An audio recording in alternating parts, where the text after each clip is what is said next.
Pai, obrigado, Senhor, pela vida do Felipe, obrigado, Senhor, por esse pastor que o Senhor colocou diante do nosso rebanho. Amém. Deus, que o Senhor possa usá-lo poderosamente nessa noite. Amém. Fale ao coração dele para que ele possa falar aos nossos corações também. Amém, Senhor. Revela-nos a Jesus Cristo e nos traga aquilo que o Senhor tem para dizer às nossas vidas nessa noite. Amém. Em nome de Jesus. Amém. Amém. Amém. Boa noite, irmãos. Paz do Senhor Jesus para todos. Glória a Deus pela vida de vocês. Para mim é uma honra e ao mesmo tempo uma responsabilidade muito grande estar aqui hoje compartilhando a palavra de Deus com vocês. E aí, irmãos, vamos dar sequência ao nosso estudo de Jó. Gostaria que você abrisse a palavra de Deus em Jó, capítulo 27.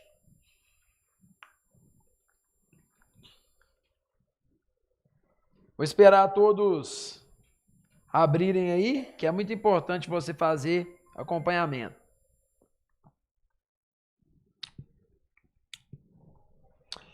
Amém, irmãos? Vamos lá. Prosseguiu Jó em seu discurso. Disse: tão certo como vive Deus, que me tirou o direito e o Todo-Poderoso, que amargurou a minha alma, enquanto em mim estiver a minha vida e o sopro de Deus nos meus narizes, nunca os meus lábios falarão injustiça, nem a minha língua pronunciará engano. Longe de mim que eu vos dê razão. Até que expire, nunca afastarei de mim a minha integridade. A minha justiça me apegarei e não largarei. Não me reprova a minha consciência por qualquer dia da minha vida. Seja como perverso o meu inimigo, e o que se levantar contra mim como injusto. Porque qual será a esperança do ímpio? Quando lhe for cortada a vida, quando Deus lhe arrancar a alma, acaso ouvirá Deus o seu clamor? E em lhe sobrevindo a tribulação, deleitar-se-á o perverso no Todo-Poderoso, e invocará a Deus em todo o tempo? Ensinar-vos-ei o que encerra a mão de Deus. E não vos ocultarei o que está com o Todo-Poderoso. Eis que todos vós já vistes isso, porque, pois, alimentais vãs noções, eis qual será da parte de Deus a porção do perverso, e a herança que os opressores receberão do Todo-Poderoso. Se os seus filhos se multiplicarem, será para a espada, e a sua prole não se fartará de pão, e os que ficarem dela, a peste os enterrará, e as suas viúvas não chorarão. Se o perverso amontoar prata como pó, e acumular vestes como barro, ele os acumulará, mas o justo é que os vestirá, e o inocente repartirá a prata. Ele edifica a sua casa como a da traça, e como a choça que o vigia constrói. Rico se deita com sua riqueza, abre os seus olhos e já não a vê. Pavores se apoderam dele como inundação, de noite a tempestade o arrebata. O vento oriental o leva, e ele se vai. Varre-o com ímpeto do seu lugar. Deus lança isto sobre ele e não o poupa, e ele que procura fugir precipitadamente da sua mão, a sua queda lhe bate em palmas, a saída o apulpam com assobios. Capítulo 27 todo, irmãos. Oremos, curva sua cabeça. Deus, essa é a tua palavra, Senhor. A tua palavra que é viva e eficaz, que produz o efeito, Deus, que nunca volta vazia, Senhor. Em nome de Jesus, que cada um de nós possamos receber aquilo que o Senhor tem para falar com cada um de nós e que colocamos em prática e que sejamos sábios, Pai, e que o Senhor possa edificar a nossa vida através da tua palavra, em nome de Jesus. Irmãos, Jó é um homem que enfrenta diversos sofrimentos. Ao analisarmos o livro de Jó, nós vamos ver que Jó teve perdas que foram lastimáveis, incomparáveis. em todas as áreas da sua vida. E quando paramos para pensar um pouquinho e meditarmos um pouquinho sobre o sofrimento de Jó, a única coisa que me vem à mente, o que deve vir também à sua mente, é que se eu e você passássemos pelos mesmos sofrimentos que Jó passa, nós não suportaríamos. Eu acho que nenhum de nós conseguiria passar pela prova, pelas dificuldades que Jó passou e mantermos em pé e continuarmos com a vida normal, sem problemas, como se nada tivesse acontecido. Só que em meio ao sofrimento, em meio às dificuldades que são expostas na vida de Jó, essa história vai se desenrolando. E o que nós vamos percebendo, a partir dos capítulos que vão passando, é que Jó vai encontrando Deus no meio dessa provação. É que Jó vai deixando de crer em algumas coisas para acabar crendo em outras. Talvez a percepção que Jó tinha de algumas coisas, no desenrolar do seu sofrimento e no compreendimento que ele tem sobre Deus, a sua perspectiva e o seu modo de olhar para Deus se torna diferente. Então Jó começa a reconhecer que Deus é soberano e pode todas as coisas. Só que todas as coisas que nós falamos aqui, de fato são coisas boas e coisas ruins. Talvez o que seja ruim para mim não é ruim para Deus. E talvez o que seja ruim para Deus é bom para mim. Então, entender que Deus é soberano, que Deus está no controle de todas as coisas, é uma percepção que no capítulo 26 Jó tem. E ele chega a uma conclusão, que eu e você saímos daqui no último culto, onde a Sara pregou. Deus é soberano. Deus está acima de qualquer crítica, de qualquer dúvida, de qualquer perspectiva de vida, de qualquer entendimento. Deus é soberano. Mas o capítulo 27, Jó vai deixar de falar a Deus, como ele falou no capítulo 26, e agora ele lança agora as suas palavras aos seus acusadores, aos seus amigos que se tornam opositores. Então Jó vai levar esses comentários agora diante daqueles que o acusaram. E parece que isso é uma resposta um pouco diferente do que ele fala no capítulo 3, quando ele amaldiçoa o dia da sua vida, quando ele já não tem mais prazer na sua vida e tudo que Jó deseja é a morte. Parece, irmão, que tudo no livro de Jó é igual. Vai parecendo que as críticas dos seus amigos são iguais, os dias da vida de Jó são sofrimentos e um atrás dos outros, mas não, irmãos. Jó vai começando a enxergar uma luz no fim do túnel, um pingo de esperança no meio da escuridão. Parece que quando Jó olha para a direita, olha para a esquerda, olha para baixo, ele só vê escuridão. Então, nós chegamos no capítulo 27, entendendo que esse homem agora começa a olhar para cima. E ele começa a enxergar que apesar do seu sofrimento, apesar da sua dor, apesar da sua dificuldade, existe um Deus soberano, um Deus que está no controle. E esse capítulo 27 que nós lemos aqui, irmãos, eu gostaria de te atualizar aqui. Ele é dividido em 3 partes. Do 1 a 6, Jó vai fazer uma defesa da sua integridade. Ele vai falar de si, ele vai falar dele mesmo. Já no 7 ao 13, Jó vai tratar do destino dos ímpios. E já no 13 ao 23, Jó vai tratar da punição dos ímpios e da justiça de Deus. Então Jó começa fazendo um protesto sobre a sua inocência. E assim nós vamos entrar nesse capítulo, irmãos, e entendendo que esse discurso é direcionado aos seus conselheiros. Amém, irmãos? Então, o principal, irmãos, de todo esse capítulo aqui é a reivindicação de que Jó, de fato, vai morrer abraçado com o que ele crê.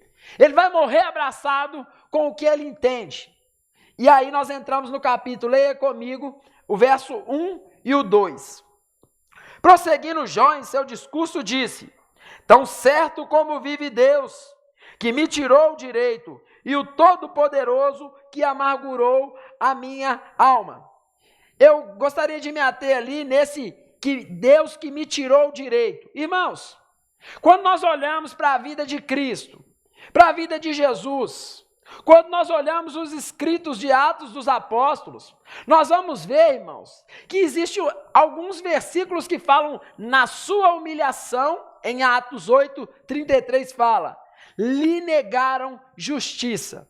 Irmãos, de forma alguma, irmãos, Deus aparece nem no sacrifício de Jesus, nem no sofrimento de Jó, para ser um defensor. Então aqui, irmãos, Deus não se faz agora presente ali para falar assim, ó, esse aí é Jó, esse aí está sofrendo. E sabe por que ele está sofrendo? Porque eu estou com ele, eu estou colocando ele como o meu advogado, o meu defensor. Eu coloquei e apostei as minhas fichas nesse homem. Nós não vamos ver isso na vida de Jesus e muito menos na vida de Jó. Então, assim como foi com Jesus, Deus não pronuncia declarar a inocência de nenhum dos seus homens. Nenhum dos seus servos escolhidos, Deus aparece e declara a inocência desses homens. E isso aí já ensina algumas coisas, irmãos. Irmãos, nós precisamos de entender, quando nós lemos o livro de Jó, que Deus não vai desperdiçar à toa nenhum sofrimento, irmãos. Isso é difícil de entender. Quando tudo parece ir mal, quando tudo parece ir muito difícil, esse capítulo vai nos ensinar a continuar crendo em Deus.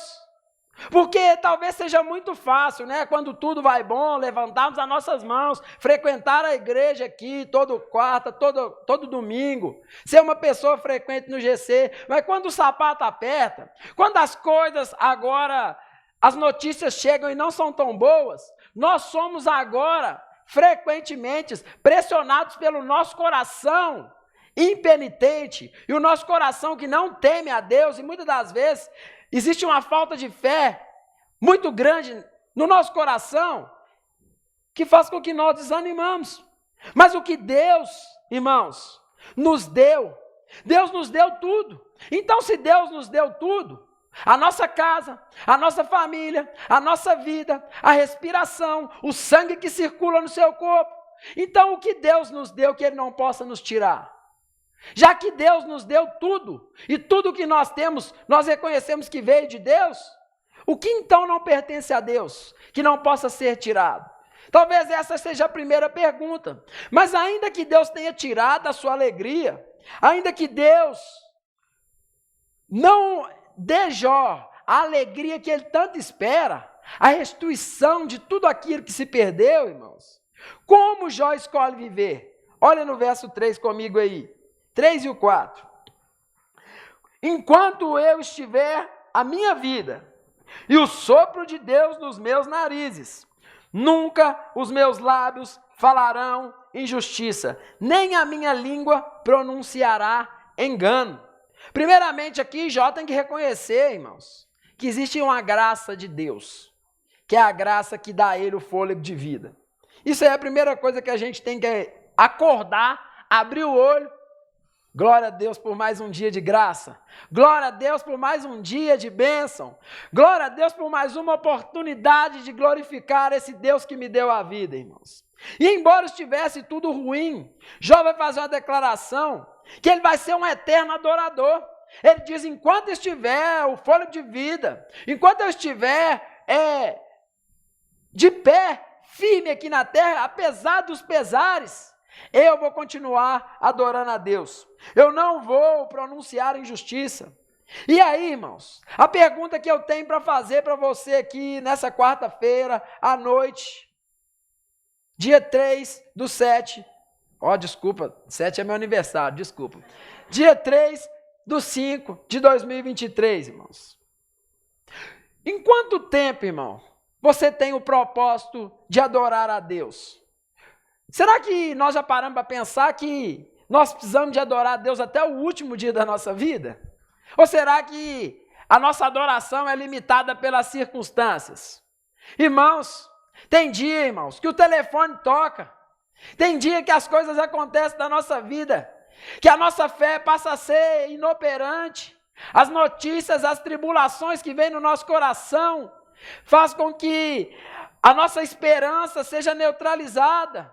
Talvez uma notícia de um ente querido, talvez um luto, alguma coisa que acontece na nossa vida, uma demissão no emprego, e aí a gente fica parado.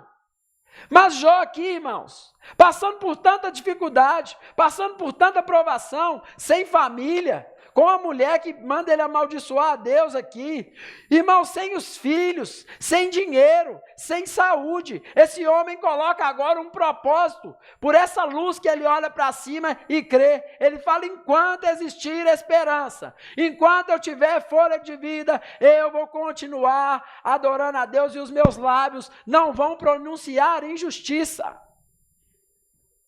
porque depois, irmãos, que eu e você morrer, não vai precisar de ler Bíblia. Depois que eu e você, irmãos, morrer, que a gente não estiver mais aqui, não vai precisar de orar mais, não vai precisar de vir em segunda-feira na reunião de oração, não vai precisar de frequentar o culto. Então a oportunidade que você está tendo é hoje, de adorar a Deus em todas as áreas da sua vida. Se a gente parar para pensar, irmão, o nosso dia com 24 horas, você vem na igreja 2 vezes por semana, então 4 horas, 2 horas que dura um culto, alguns duram 1h30.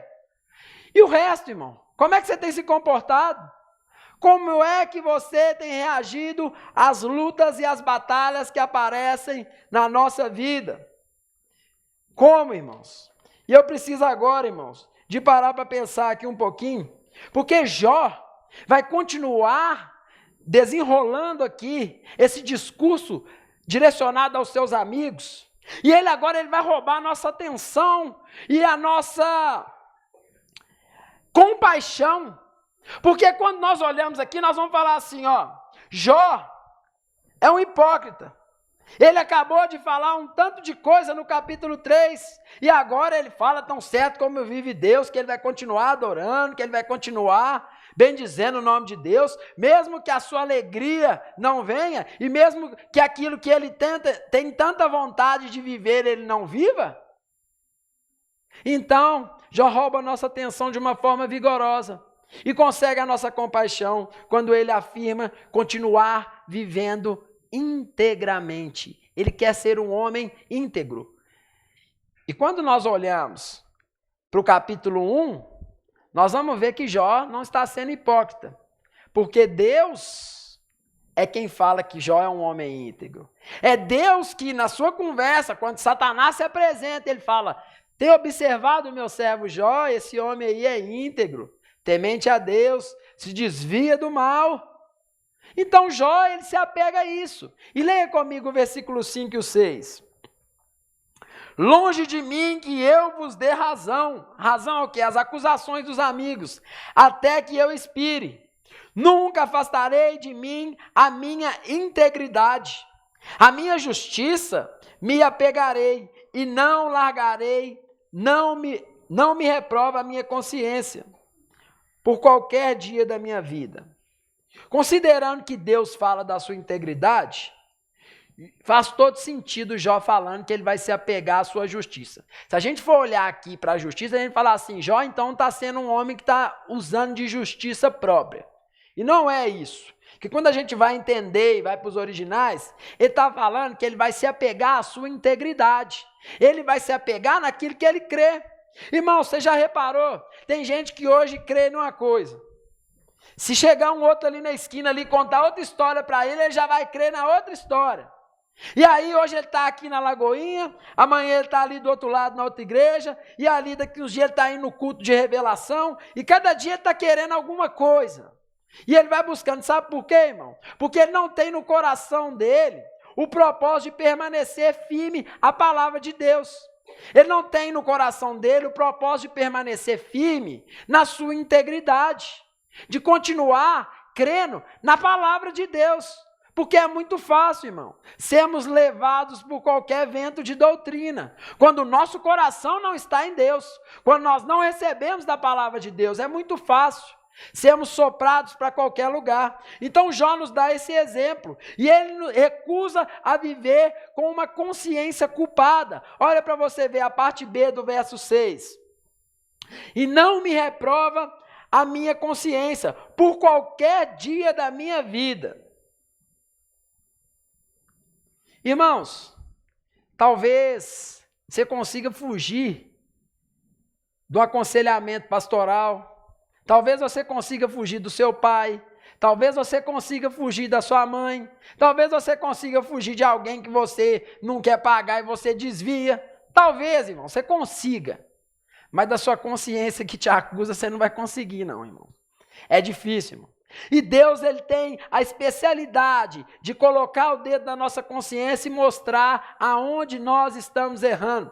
Então Jó, depois que ele fala que ele vai continuar íntegro, que ele vai permanecer fiel, confiando nesse Deus, ele fala o seguinte, que a minha consciência não me acusa. E o que adianta, irmãos? Primeira coisa que nós temos que entender, desfrutar de tudo aí no mundo, dos prazeres que o mundo oferece, das vantagens ilícitas que os jeitinhos brasileiros nos dão a oportunidade de ter, de tudo isso aí que a vida oferece, longe de Deus, mas nunca deitar a cabeça no travesseiro e dormir tranquilo. Eu não sei você, mas eu não nasci crente. E a vida toda que eu não fui crente, a minha consciência me acusou de tudo errado que eu fiz, irmão. Se você provavelmente sabe que você precisa de nascer, crescer e ter um encontro com Jesus, você vai se lembrar, irmão. Porque todas as vezes, irmão, que você faz uma coisa errada, Deus acusa através da sua consciência. E o que adianta ser martirizado, irmão, pela dor? Talvez essa dor que a sua consciência te acuse aí, nessa noite, seja a falta de um perdão que você até hoje não liberou para uma pessoa. Talvez essa dor que a sua consciência te acusa aqui nessa noite, seja a falta de perdão que você não tem coragem de pedir. Talvez, irmãos, seja alguma coisa que você fez que você precisa de resolver. Todos nós, irmãos, precisamos de entender uma coisa. A gente vem, começa a frequentar a igreja, Jesus começa a transformar a nossa vida, mas até o dia de nós irmos para Cristo, viver com Ele eternamente, nós vamos ser transformados. Então tem muita coisa na minha e na sua vida que precisa ser transformada. Não acha que quem está aqui em cima, pregando, ou quem está embaixo aí, não precisa de ser transformado por Jesus, não. Todos nós, irmão. O maior pregador, o maior missionário, todos nós estamos sendo transformados por Deus. E quando a nossa consciência não nos acusa, nós precisamos de morrer abraçado com essa verdade. Vamos dar sequência. Ser uma pessoa íntegra é o dever de todo cristão. Irmãos, o exemplo que nós precisamos de ter aqui é que eu e você precisamos olhar para Jesus, para que a gente não se desvie com as nossas dificuldades. Talvez falar seja uma coisa até fácil, mas viver na prática é totalmente diferente. E a nossa fé, uma hora ou outra, ela é provada, irmão. Mais cedo ou mais tarde, todos nós, irmão, vamos passar por uma hora que vai falar assim, você quer resolver do seu jeito ou você quer resolver do jeito de Deus? Para que a sua consciência fique tranquila. Agora, do verso 7 ao 12, Jó vai descrever o destino dos ímpios. Ele vai agora falar que a diferença de quem faz isso agora, porque até agora quem fala dos destinos dos maus, quem tem aquela questão da justiça retributiva, são os amigos de Jó. Só que agora o jogo vira. Parece que agora aqueles que eram os acusadores são os que vão ser acusados. E com as mesmas palavras, com as mesmas aplicações, com o mesmo estilo de linguagem. Amém, irmãos? Vamos continuar aqui.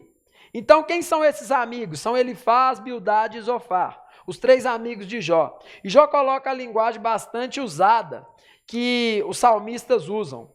Qual linguagem é essa? É uma linguagem de fazer uma diferença entre o ímpio e o justo. Isso é uma forma que os salmistas têm de empurrar o ímpio para reconhecer os seus erros e que ele se arrependa. Então, todas as vezes que nós olharmos para Salmos, que a gente vai ver falando do ímpio, do justo e do que não serve a Deus, do que serve e o que não serve, todas as vezes que nós vamos entender que a intenção daqueles escritos é que o ímpio veja ele ali e mude de vida. Jó vai tratar dessa forma aqui com seus amigos. Vamos dar sequência aqui e vamos ler o verso 7. Seja como o perverso meu inimigo, o que se levantar contra mim como injusto. Irmãos, nós precisamos de entender que o 9º mandamento, que fala para que não diga falsos testemunhos, se encaixa na vida desses homens que se dizem íntegros e corretos. Primeira coisa que a gente tem que entender. Então eles erram sim, e erram muito, porque apesar deles falarem algumas verdades, mas não se aplicam na vida de Jó. Leia comigo o verso 8 ao 10, porque ele vai falar do destino desses ímpios. E você tem que concordar comigo aqui nessa noite, que o destino dos ímpios é perverso. O caminho que aguarda aquele que não busca a Deus, ou daquele que quer viver alienado da vontade de Deus, existe sim, e Jó vai tratar disso aqui. Leia comigo o verso 8 ao 10. Porque qual será a esperança do ímpio, quando lhe for cortada a vida, quando Deus lhe arrancar a alma? Acaso ouvirá Deus o seu clamor, e em lhe sobrevir a tribulação, deleitar-se-á o perverso no Todo-Poderoso, e invocará a Deus em todo o tempo? Irmãos, aqui é bem claro que os ímpios não têm esperança nenhuma. Jó quer deixar bem claro. E de certa forma, Jó concorda com os seus amigos nisso. Vai ter horas aqui que Jó vai discordar. Mas quando Jó afirma isso, Jó está concordando porque eles também falaram isso. E talvez seja a maior dificuldade, irmão, de interpretar esse texto aqui, porque alguns estudiosos acham que do verso 13 em diante, quem fala é o Elifaz. Quem fala é o que acusa Jó de uma forma mais severa. E não é, irmãos. Então você vai ter a opção aqui de entender que é Jó que continua falando na mesma linguagem, da mesma forma que eles falavam. Difícil. Então quando um pastor sobe aqui para pregar o capítulo de Jó, que foi, irmãos, você pode ter certeza que essa pessoa teve que procurar muito, porque existem muitos poucos conteúdos aqui. Não existe pregação de capítulo 27, 28, nada, irmãos. Nós mesmos temos que procurar. Então, é tirar um chapéu mesmo para quem vem aqui. Marcinho está rindo aí. E busca, Gabriel também, e busca escavar aqui, irmão. Porque parece que você vai ler assim, você não entende. Eu não tenho hora que eu não sabia quem estava falando, se era Jó, se eram os amigos. Mas Jó que continua falando aqui. E aqui fica bem claro, irmãos. É como aquela passagem que Jesus fala: o que adianta o homem ganhar o mundo inteiro e perder a sua alma? Jesus fala isso logo após de falar que os discípulos devem levar a sua cruz. Por quê? O que adianta ganhar o mundo inteiro? Jó está falando disso, porque qual será a esperança do ímpio? Em algumas versões mais atualizadas vai falar qual é a esperança do ateu. Talvez o ateu, a pessoa que nega a existência de Deus, ele não vai ter esperança nenhuma. Então ele vai querer viver a vida aqui na terra, curtindo mesmo, se deleitando nos seus prazeres. Mas aí o verso 9 vem: acaso ouvirá Deus o seu clamor, que lhe sobrevir na tribulação? Nós precisamos de entender aqui, que no meio da tribulação, no meio da dificuldade, até o ateu começa a querer acreditar em alguma coisa. Quando você pega alguns áudios aí, você pode depois até procurar na internet, que toda pessoa que não crê em Deus, quando está dentro do avião, na hora que o avião está caindo, antes dela morrer, ela vai falar: ai, meu Deus. E qual que é a esperança dessa pessoa? Ou qual é a esperança, irmãos, daquela pessoa que busca a Deus somente quando o sapato dela aperta? Somente quando Deus, De propósito, coloca essa pessoa na parede. E aí, Felipe, o que você está querendo dizer? Porque existe uma diferença muito grande entre o que serve e o que não serve a Deus. Porque o que serve a Deus, e aí eu falo o crente, o cristão, o que é salvo, lavado e remido pelo sangue de Jesus, ele busca a Deus na aprovação, mas quando tudo está bom, ele continua buscando a Deus. Ele coloca o seu coração em Deus e ele se deleita em Deus. Não é, irmãos, hora nenhuma a Bíblia vai falar que o crente não vai passar por prova. E eu acho que é até diferente, o crente passa mais prova do que o que não é. Porque a nossa herança e a nossa esperança não está aqui nessa terra, irmão. Se você espera viver um dia 100%, sem problema, sem briga, sem tribulação, irmão, sinto muito te dizer, seus planos, por esse texto aqui, estão sendo frustrados. Não tem como, irmão, esperar nessa terra dias perfeitos. A diferença do crente e do ímpio é que nós, que somos crentes, procuramos a Deus em meio os dias bons e os dias ruins. Dando sequência aqui, irmãos, nós precisamos buscar a Deus em todos os momentos, irmãos. Nós precisamos ter Deus no nosso coração para sempre. Tá ruim, irmão? Tá passando alguma dificuldade? Eu vou falar para você, sem Deus é muito pior. Eu já escolhi viver sem Deus e com Deus. E a segunda opção eu tenho 100% de certeza que é muito melhor, irmãos. Vamos continuar. E o que Jó quer deixar claro aqui é que ele conhecia tanto desses mistérios de Deus, dessa forma do ímpio ser castigado, quanto esses homens. Então, se esses homens erravam, Jó também errou. Só que Jó passa a ter uma compreensão diferente disso. Primeiro porque isso não se aplica na vida dele. Só que Jó está vivendo aqui e ele não sabe disso. E talvez, irmão, nós só vamos entender que Jó está passando por isso. E nós agora entendemos que Jó está passando por isso, porque a gente vai lá no finalzinho do livro e vê que Deus muda a sorte de Jó, que Deus transforma tudo. Mas imagina se cada dia que você abrisse só a Bíblia, você lesse só um capítulo sem conhecer o final da história.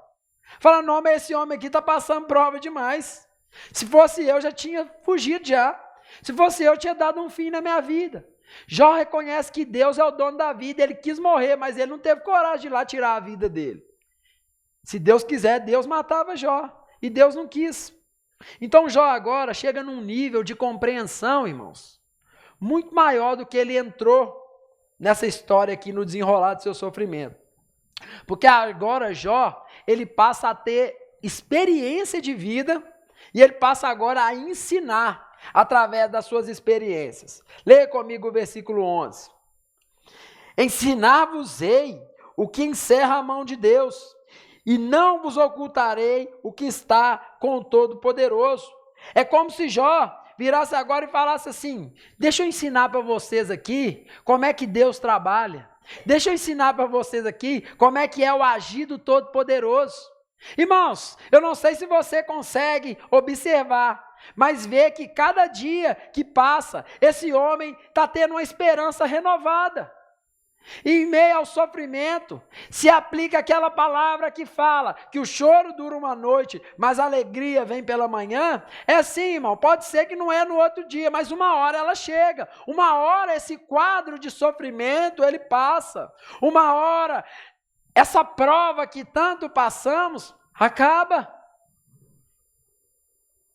Então Jó vai tratar de um tema abordado várias vezes aqui nesse livro, irmão, várias vezes. Ele vai falar do castigo dos ímpios. E Jó vai usar o mesmo material usado com ele, agora com os seus amigos, ou melhor, com os seus opositores. Jó mostra que compreende muito bem do assunto do 13 ao 23. Leiamos aqui. Primeiro aqui. Então, ele vai destacar sobre a herança desse ímpio. E é total na área que ela é total, e é na área da família primeiro. Leia comigo o versículo 14 e o 15.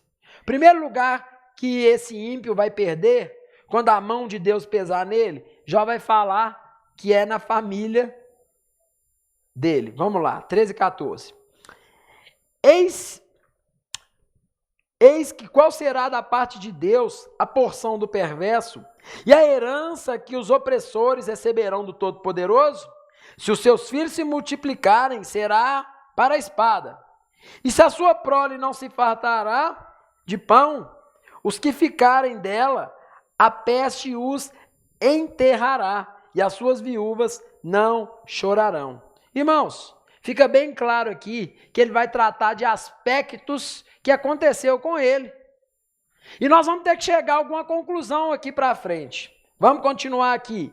Além de essa mão de Deus pesar sobre os ímpios, na área da família, tendo percas familiares, Deus também pesa na vida financeira, nos bens. Talvez a área financeira seja o orgulho do homem, né? O provedor do lar, aquele que chega, que quer pagar as contas, que quer ver sua família toda bem. A mão de Deus pesa nesse homem também. Olha o que Jó está falando. 16 ao 19. Se o perverso amontoar prata como pó e acumular vestes como barro, ele os acumulará, mas o justo é que os vestirá, e o inocente repartirá a prata. Ele edifica sua casa como a da traça, e como a choça que o vigia constrói. Rico se deita com a sua riqueza, abre os olhos e já não vê nada. O que Jó quer deixar bem claro aqui, irmãos, é que nenhum homem, por mais poderoso que seja, por mais milionário, pensa aí no Elon Musk, que é o homem mais rico do mundo, né, pastor? É um dos mais ricos do mundo.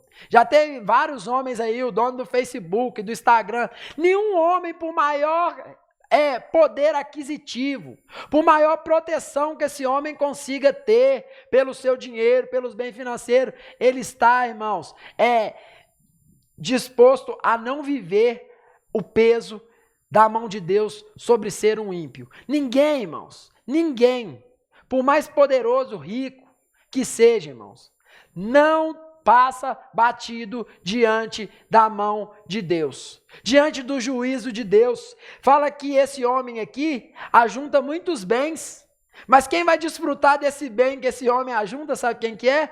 É outra pessoa. É uma pessoa que talvez nem trabalhou. Talvez, irmão, a nossa sociedade é algo que, quando nós olhamos, talvez, né, para uma pessoa que vive a vida ali, gastando a vida, o cara trabalha não sei em quanto serviço, o cara gasta a vida dele todinha trabalhando, mas depois ele pega o dinheiro dele e gasta o dinheiro dele todinho com remédio e com hospital, com tratamento. Porque ele, sabe o que ele fez? Ele deixou acumular nos celeiros da vida aquilo que a traça e a ferrugem corrói. É isso que acontece. Não estou falando que nós não precisamos, irmãos, de trabalhar, de ter, né, a nossa segurança, de buscar melhorar de vida, nada disso. Mas isso também não pode se tornar o nosso Deus, não. E Jó está querendo mostrar para esses homens aqui que ele conhecia muito bem isso, que Deus pesa a mão e você pode ter percas na família, que Deus pesa a mão também, e tudo aquilo que você ajunta aí, irmão, não serve para nada, porque é Ele que é o dono da vida. Então a hora que Ele quer você tem, a hora que Ele não quiser você deixa de ter. E outra área que Ele fala também é na vida dessa pessoa que é o ímpio, desse homem que escolheu viver longe de Deus. Verso 20 ao 23. Pavores se apoderam dele, como inundação de noite a tempestade o arrebata. O vento oriental o leva e ele se vai. Vai-o como o ímpeto do seu lugar. Deus lança isso sobre ele e não o poupa. E ele que procura fugir precipitadamente da sua mão, a sua queda lhe batem palmas e a saída o apupam com assovios. É que esse homem que coloca a sua segurança nos bens materiais, naquilo que ele constitui aqui nessa vida, ele constrói, isso tudo aí passa a deixar de existir, porque talvez esse homem existe hoje e amanhã faz 2 dias que ele se foi e ninguém lembra mais. Então, Jó faz um resumo aqui, irmãos, muito bem detalhado aqui, de que ele crê sim, irmãos, que existe um juízo sim para o ímpio, de que a mão de Deus pesa sim sobre essas pessoas. Então a parte final do capítulo 27 do livro de Jó descreve como os inimigos de Deus, os ímpios, serão punidos. Não tem como eu ler a Bíblia e querer só ver coisa boa, querer só promessa, só bênção. Irmãos, quando nós vamos ver lá Deus falando das bênçãos e das maldições, lá em Deuteronômio 28, irmãos, as maldições são muito maiores. Mas aí nós vamos entender que é o homem que viveu uma vida longe de Deus. Tudo que a gente faz tem uma consequência. Se você faz coisas boas, irmão, você vai colher coisa boa. Se você faz coisa ruim, você vai colher coisa ruim. Mas só que nessa vida, tanto o ímpio quanto o justo, todos estão destinados a passar por provações. Então, irmão, nós não podemos achar que nós somos crentes, que nós não vamos passar por dificuldade. Porque Jó concorda que isso acontece com o ímpio. Mas quando nós olhamos para a vida de Jó, e Jó entende que isso não se aplica, nós também entendemos que isso não aplica na vida dele, nós entendemos que ele concorda em certo ponto com esses homens, que o ímpio sofre, mas que esse homem que é justo e que não tem nada a se acusar, a consciência dele não se acusa, esse homem também vai passar por tribulações, por dificuldade. Essa passagem nos mostra a importância que a justiça de Deus, irmãos, tem, e também a punição daqueles que praticam o mal. Jó deixa muito claro que a punição desses homens, dos ímpios, é inevitável. O peso da mão de Deus é inevitável. E aí você olha para mim e fala assim, mas fulano rouba, faz um tanto de coisa errada e está prosperando. Por enquanto. Mas fulano vive uma vida toda errada e está prosperando. Por enquanto. Quando você quer ser alarmado, irmãos, de tudo que existe com uma vida sem Deus, leia a Bíblia, leia os Salmos, leia os Evangelhos, leia a Bíblia toda. Que Deus deixa bem claro para cada um de nós, irmãos, que a boa parte é ficar com Ele, que a boa parte é seguir o caminho de Deus, que a boa parte, por mais dificultosa que seja, por mais problemática que nós vamos aparecer na nossa vida, mais os problemas da vida do dia a dia, servir a Deus é a melhor parte. Então, irmãos, eu quero falar algumas coisas aqui que esse capítulo 27 nos ensina. E o que é que a gente vai sair daqui hoje aprendendo com esse capítulo 27? Primeira coisa, a pergunta que não quer calar. Como Jó faz essas afirmações, sendo que ele mesmo perdeu tudo? Como que Jó vai falar, irmãos, que ele perdeu, que o ímpio perde família? Como é que Jó vai falar que o ímpio perde bens? Como é que Jó vai falar que o ímpio perde tudo que ele tem? Sendo que ele perdeu isso tudo. Como, irmão? Parece que não se encaixa isso. Então seria Jó um ímpio? De maneira nenhuma, irmãos. O que Jó vai destacar aqui é que o ímpio e o justo passam por situações parecidas. E o que vai diferenciar então, Felipe? A nossa vida do justo e do ímpio, daquele que Deus justificou, daquele que serve a Deus. Irmãos, a nossa diferença, irmãos, vai ser quando a gente não viver mais aqui nessa terra, irmãos. A nossa esperança vai ser quando nós não estivermos mais aqui, irmãos. O Charles Spurgeon, em um dos seus sermões, ele fala que o ímpio e o justo, aqui na terra é bem parecido. O que faz a diferença depois dos 7 palmos vai ser a graça de Deus sobre a minha e a sua vida. Porque qual que vai ser a diferença, irmão, de servir a Deus ou não servir a Deus aqui? Como assim? Você vai viver uma vida toda errada? Você vai viver uma vida que não agrada a Deus? Você entende que esse corpo físico meu, o seu, aí não é eterno não, né? Então, irmãos, nós temos que preparar, irmãos. para viver com Jesus eternamente? Nós temos que preparar o nosso coração. Como que a gente prepara? Primeiramente, irmãos, reconhecendo que somente em Cristo nós vamos ser agora colocados no plano divino de Deus de volta. Para nós não sermos encontrados por esse Deus como o ímpio, que algumas passagens falam que vai ser como a palha, e a palha é pegada e jogada no fogo, né, para queimar. É entendendo que nós precisamos de Jesus. É entendendo que sem Jesus, a minha vida não tem fundamento, a minha vida não tem direção. Que sem Jesus, não faz sentido viver. E nós precisamos de entender isso. E o que vai diferenciar o ímpio do justo, irmão, é a próxima vida. Outra certeza que esse texto nos dá é que os amigos de Jó, eles achavam que eles eram justos, mas eles eram ímpios.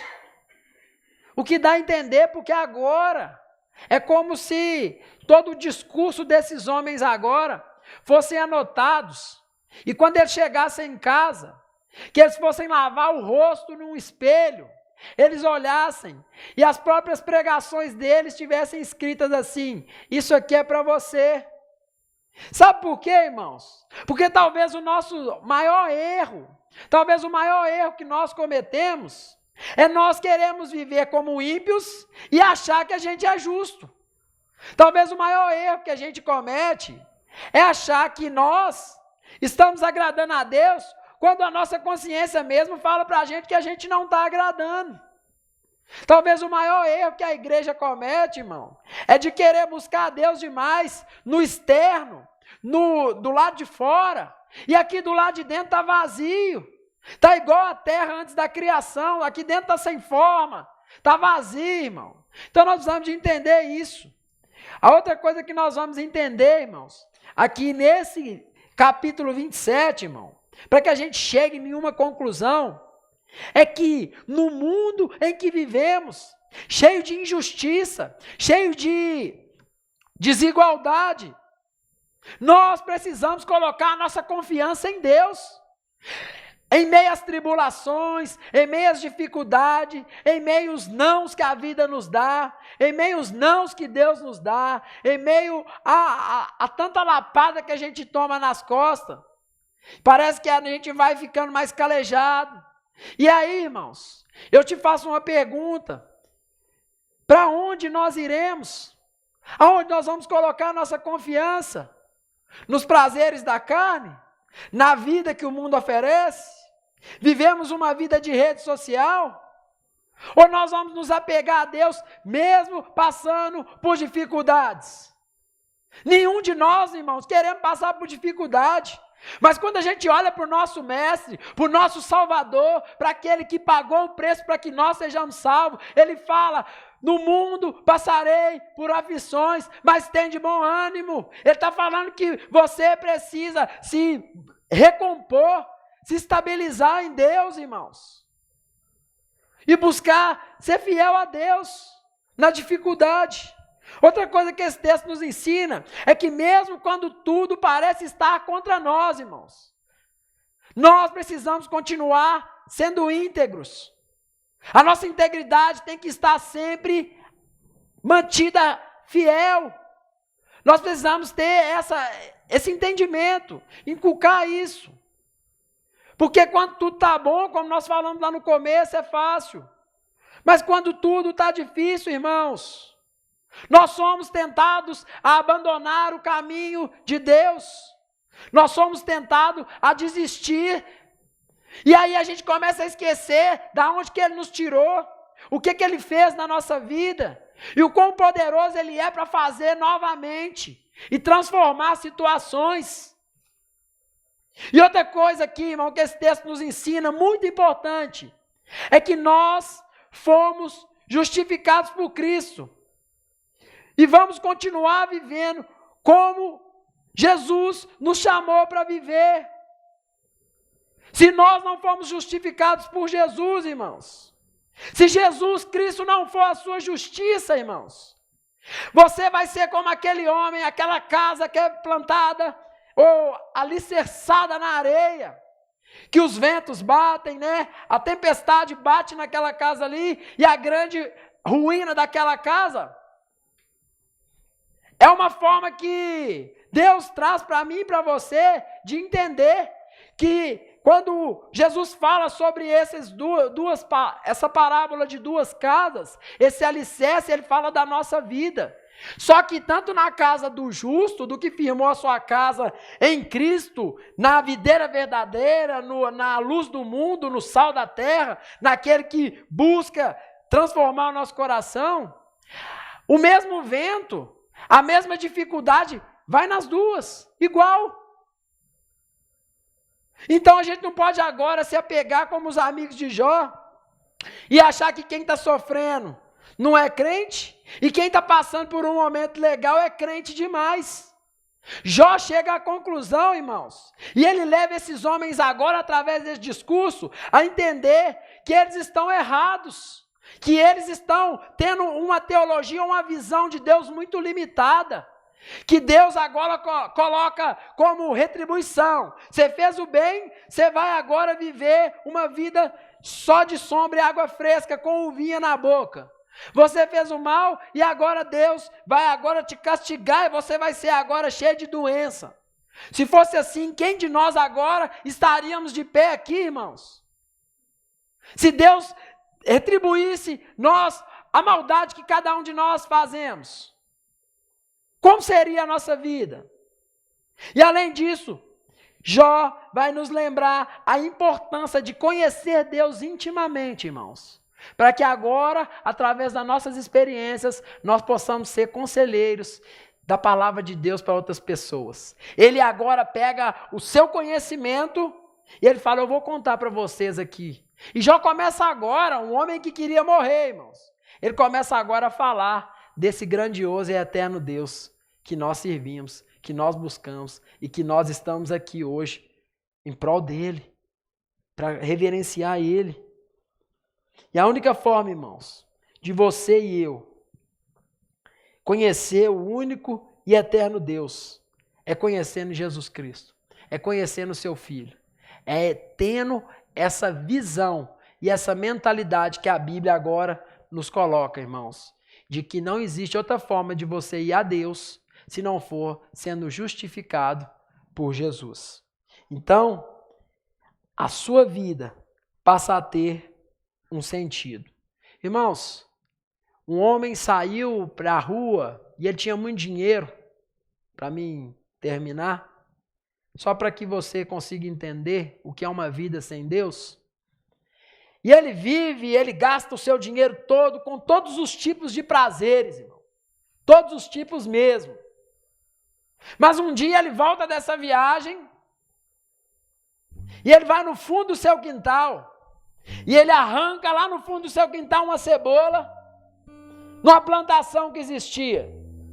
E ele pega essa cebola nas suas mãos e ele começa a descascar. E ele começa a descascar, e ele começa a descascar, e ele nunca encontra conteúdo. Sabe por quê, irmão? Porque a cebola, ela é toda de casca. E se eu e você entramos e saímos de cultos, postamos frases muito bonitas no Instagram, queremos viver uma espiritualidade só de casca, irmãos, nós não conhecemos a Jesus. Nós não conhecemos o autor da vida, o que dá sentido para a nossa vida. Irmão, o que faz eu e você não fazer uma burrada na nossa vida, é desistir de tudo, jogar tudo pro alto, como a gente fala, é chutar o balde, é encontrando, irmão, alguém para preencher isso aqui, para que eu e você não seja como uma cebola, só casca, irmão, só casca. Se você, irmão, é uma pessoa que está aqui nessa noite, irmão, e que a sua vida tem sido assim, irmão, hoje Deus te chama, e Ele pode mudar a sua história, Ele pode mudar o seu coração, Ele te dá uma oportunidade. E talvez, irmão, você já está aqui tem muito tempo, você está andando fraco na fé, sua fé está abalada, está difícil para você, irmão. Jesus é aquele que pode renovar a sua fé hoje. Jesus é aquele que pode endireitar os seus caminhos. Aprenda, irmãos, aprenda que no meio do sofrimento, no meio da dificuldade, a gente precisa de encontrar Deus. Amém? Fique de pé no seu lugar. Vamos cantar essa canção. Me derramar, dizer que